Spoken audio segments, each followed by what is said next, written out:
and I am the editor, creator, and producer of what you're watching right now, Blade Talk. If you are new here, welcome, and you find this presentation helpful, informative, do me a huge favor, hit that like button, do me an even greater favor, and subscribe to my channel. I always appreciate all the support that I am given. So, the United States and Israel has launched an attack on Iran. My thoughts? Stay tuned. Let's hit that intro and let's begin.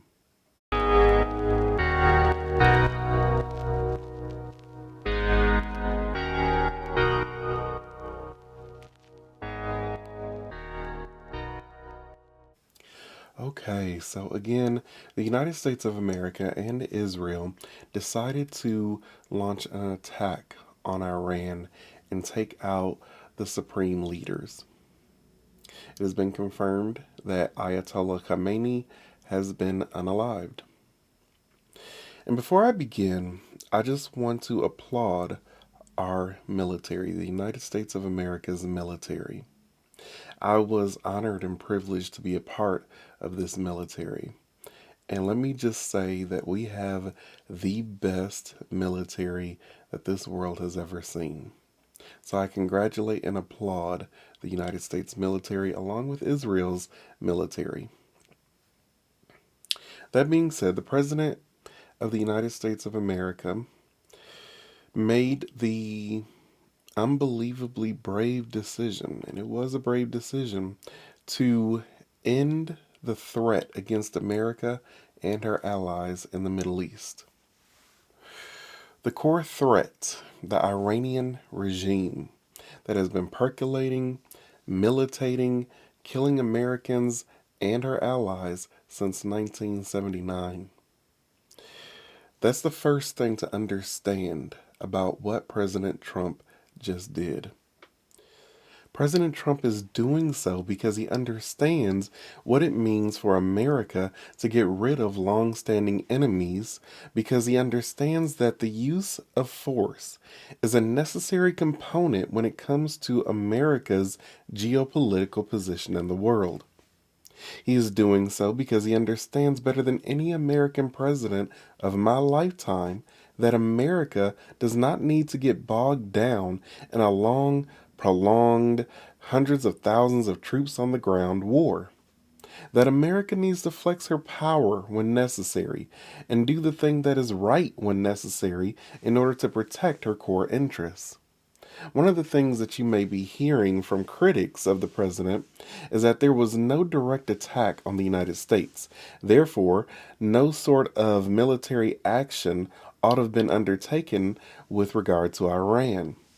First of all, historically speaking, that's not true. The Iranian government has been responsible for the deaths of hundreds, if not thousands, of Americans over the course of time, ranging from the 1983 barracks bombing in Lebanon via its proxies to the death of hundreds of American soldiers in Iraq during the Iraq War. The Iranian regime has also been responsible for the murder of people abroad, ranging from Europe to South America to obviously the Middle East, where it has activated its proxies against American allies, not just Israel, but also including Saudi Arabia, UAE, and other countries in the region. The Iranian government is the leading sponsor of terrorism on planet Earth. It has been for decades. The president decided to end that threat over the weekend. The idea that America has never suffered direct attack or has not recently suffered direct attack from Iran is not true.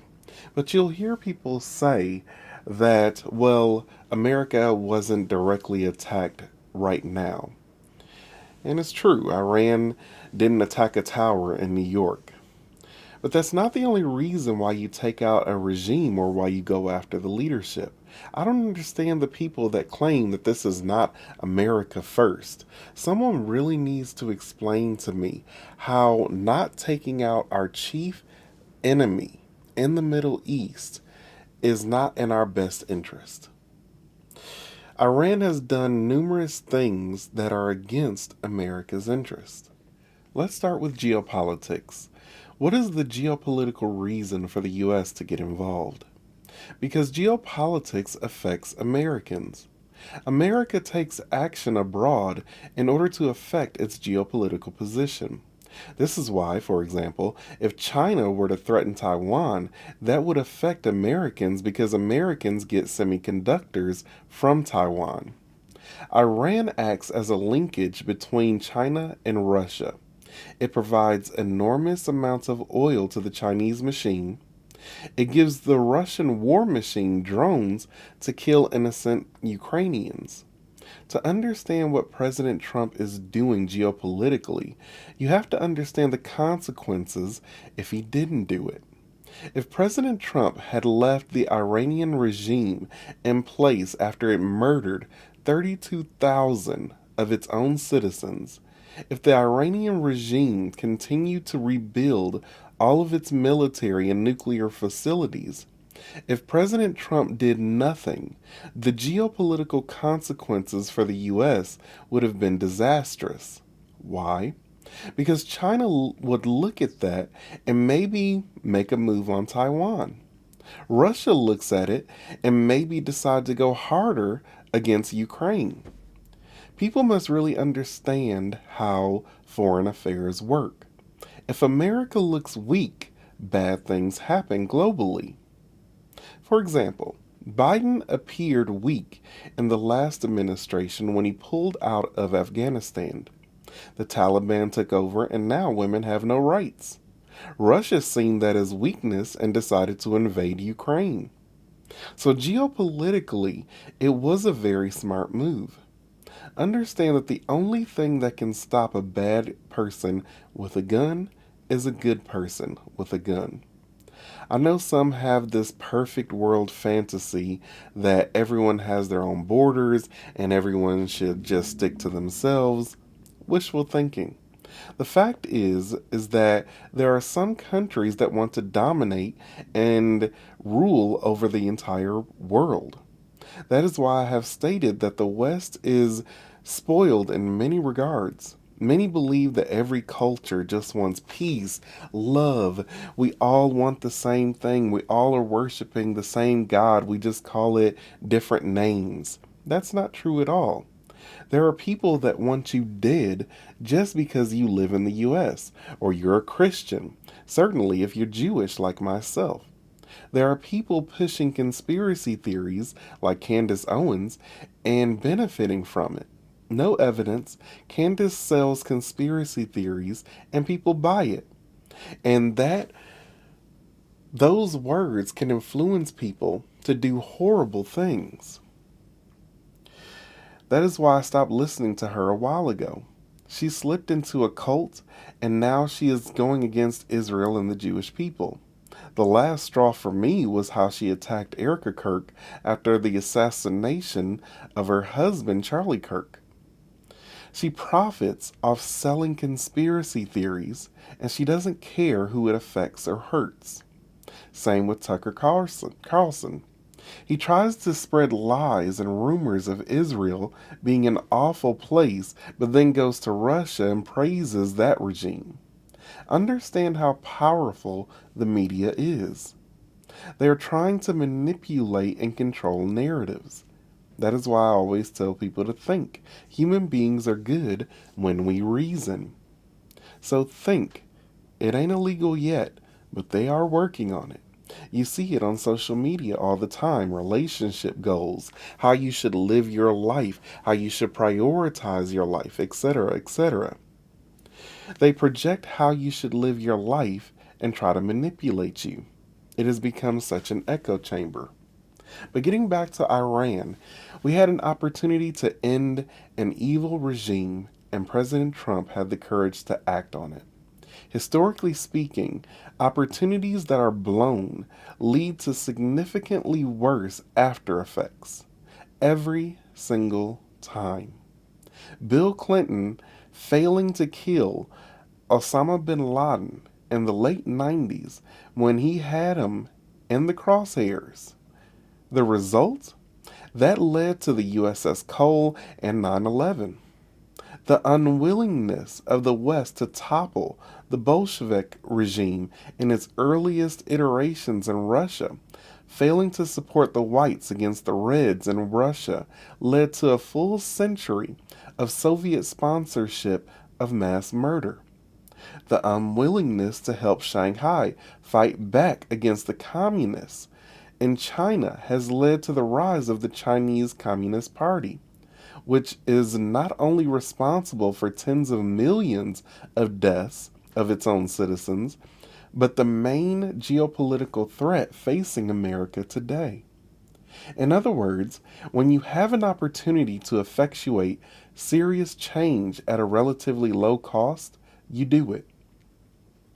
There are people claiming this will incite World War III and such nonsense, but this is not true, nor will we commit to boots on the ground in Iran. That is why this is so impressive. Again, I praise the United States military.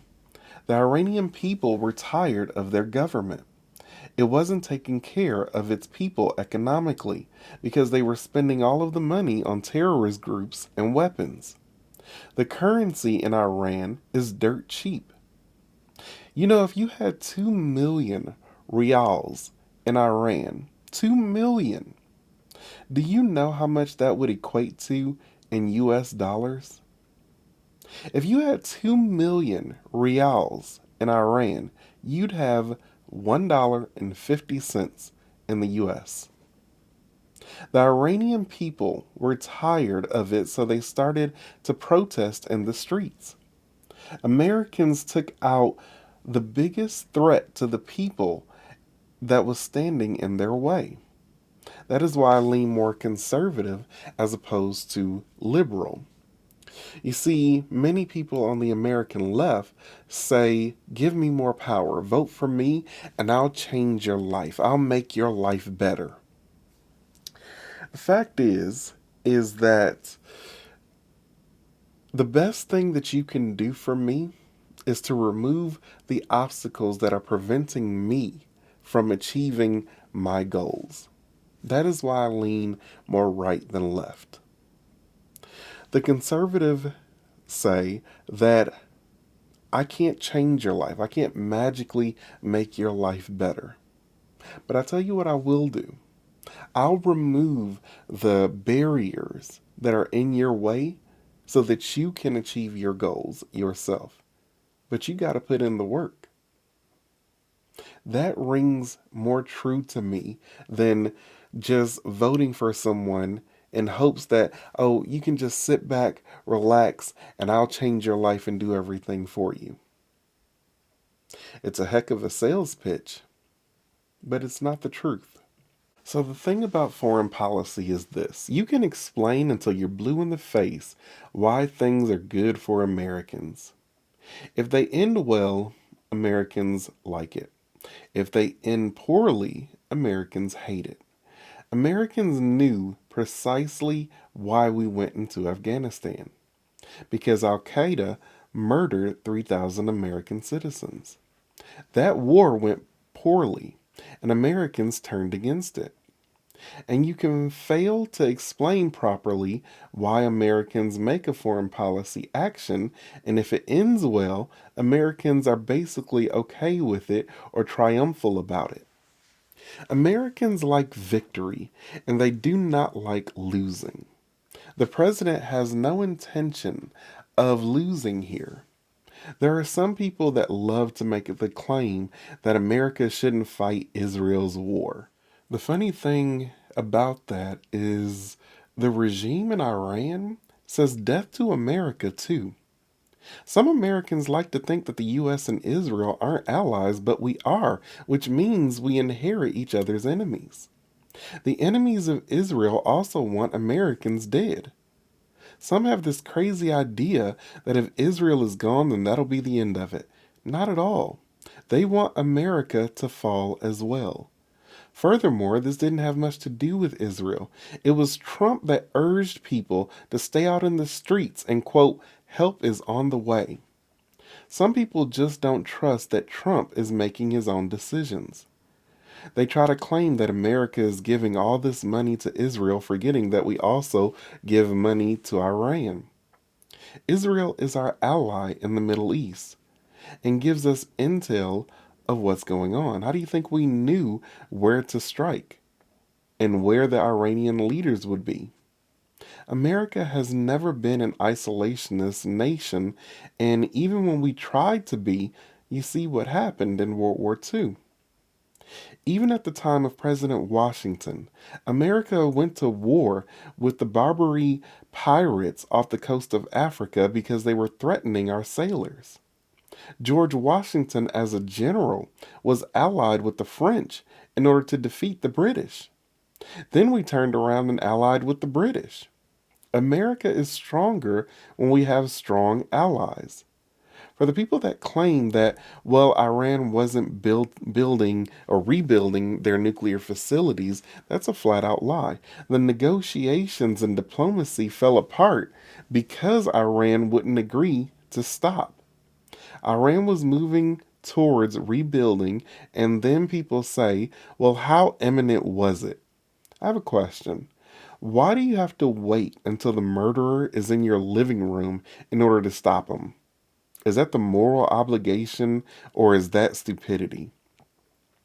If you have the opportunity to stop him, you should stop him. If someone is continuously threatening you and saying they will kill you, will you wait for them to get the gun, then go buy the ammunition, then load the gun, then point it at you, and then you should do something? No, that's dumb. If someone threatens you, you should go to the police and you get a restraining order, and if they don't abide by it, then you need to get rid of them. That is what happened here. Iran kept making threats that they will destroy America. America tried diplomacy over and over to talk things out. They refused to listen. We aren't going to wait until they have the capability to be more formidable. We are going to take them out while they are a smaller threat. So please don't be deceived by all the conspiracy theories and or people telling you this will start World War III or anything like that. We did a very, very good thing, and it's evidenced by the millions of Iranians that are cheering, that are thankful to the United States and President Trump. It baffles my mind how the U.S. does something in Venezuela and the Venezuelans are cheering and thankful. Or we do something in Iran and the Iranians are thankful. Or we defend the Christians in Nigeria against Muslim aggression. But the people here in America claim that it's horrible that America got involved. America must project strength on the world stage or her enemies will rise up against her. It is not enough that we claim to have the most powerful military in the world. In certain cases, we have to show it. Foreign policy is about appearance. No one wants to look weak, and America cannot afford to. What we did in Iran was very courageous and very good. This was not a war or an attempt to start a war. This was an attempt to liberate millions of people. And President Trump had the courage to do it. That's what makes this so amazing and so special.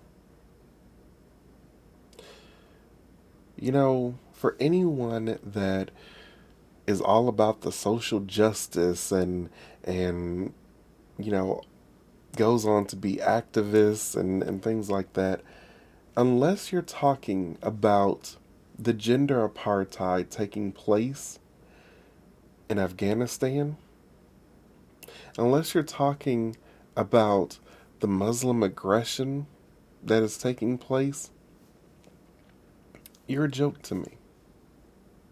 Because there is actual things that are being done around the world and you turn a blind eye to it. You only care when it suits your agenda. You have selective activism. But the fact is slavery is still going on in Islamic countries. Gender apartheid is still going on. And there's been a report that possibly the United States and Israel targeted a school. And I don't know how true that is. I haven't looked at the details yet. But I find it interesting that those same people didn't care when Iran shut off the internet and killed over 30,000 of its own people. You see, the UN came out and condemned what America and Israel had done to Iran. But they were noticeably silent when Iran was murdering protesters in the street. And where are all the free Palestine and so many people care about the Palestinians and their cause and whatnot? They were nowhere to be found. See, it's only when Israel gets involved that people care. Israel is like the sun to them, and everyone else just orbits around it. That's the way that they think. And I have no use for conspiracy theories like that. This is good versus evil. Don't be on the wrong side of history. We did a really good thing. Speak to someone who is of Iranian descent. Because it wasn't always Islamic. It wasn't always an Islamic country. This regime took over in 1979. Before that, there were Christians, there were secularists, there were women that didn't have to cover their hair, etc., etc. What America and Israel did was free them from an oppressive government. And they are thankful. You gotta ask yourself, why can't we be? Speaking to the critics of America and Israel, why can't we be thankful? President Trump did an amazingly good thing. And I applaud him. I applaud the IAF, the Israeli Air Force. I applaud the United States military. I think that it is amazing. And I support the Iranians establishing a new regime that will be better. So, that being said, these are my takeaways from what happened. I pray for Iran, and I hope that they, again, establish a better government that cares about its citizens. And hopefully, this ends a lot of the terror cells in the Middle East.